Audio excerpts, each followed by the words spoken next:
La taxonomie verte de l'Union européenne est le dictionnaire adopté par 27 pays pour définir la durabilité à l'échelle des activités économiques.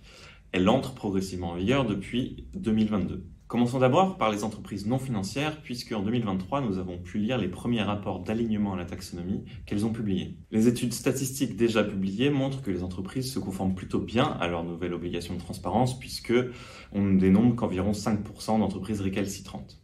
Pour ce qui est du rôle de la taxonomie dans les discussions entre investisseurs et entreprises, on observe par exemple que chez certaines entreprises européennes, elles commencent à s'appuyer sur les critères de la taxonomie pour encadrer les projets qu'elles cherchent à financer via les obligations vertes.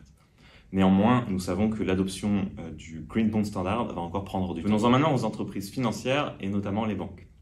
Il faudra encore attendre quelques mois pour pouvoir lire les premiers rapports d'alignement qui seront calculés au moyen d'un indicateur dédié, le Green Asset Ratio. Alors pour finir, il reste aujourd'hui difficile de savoir à quel point la taxonomie entre dans les discussions entre entreprises et financiers.